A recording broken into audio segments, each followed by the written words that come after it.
The Rolling Stones were holed up in a plush hotel suite in Amsterdam, 1984. Tensions were high, as they often were after decades of sharing stages, buses, and dressing rooms. Mick Jagger, the flamboyant frontman, was in full Mick mode, barking orders and throwing around his usual bravado. Charlie Watts, the stoic drummer, sat quietly in a corner, nursing a whiskey and doing what Charlie did best, watching, listening, and letting the chaos wash over him.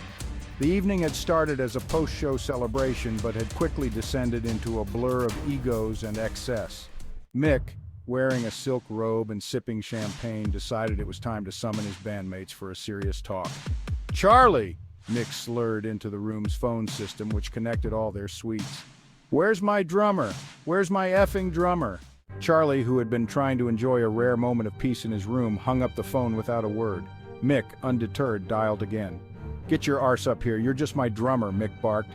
Charlie stared at the phone, his jaw tightening. The words, "just my drummer," echoed in his mind like a bad snare hit. He stood up, calmly put on his suit jacket, adjusted his tie in the mirror, and slipped on his polished shoes. Then, like a man preparing for battle, he left his room and headed upstairs. When Charlie entered Mick's suite, the air was thick with the smell of cigars, booze, and inflated egos. Keith Richards and Ronnie Wood were lounging on the couch, their faces frozen in a mix of amusement and trepidation. Mick was mid-strut, gesturing wildly as he ranted about who knows what. Charlie walked straight up to Mick without a word, his steps deliberate, his expression calm but deadly serious. Mick barely had time to react before Charlie's fist connected with his jaw in a perfectly timed punch. The sound of the impact was like a drumbeat reverberating through the room.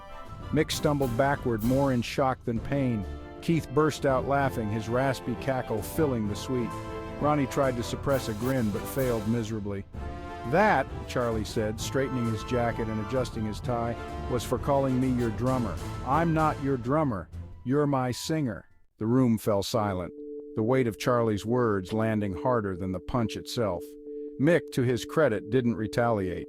He rubbed his jaw and muttered something unintelligible before slinking off to another corner of the suite. Keith, still laughing, raised his glass. "To Charlie," he said, grinning. "The only bloke in this band who's got his priorities straight." Charlie nodded once, then turned and walked out of the room as calmly as he'd entered.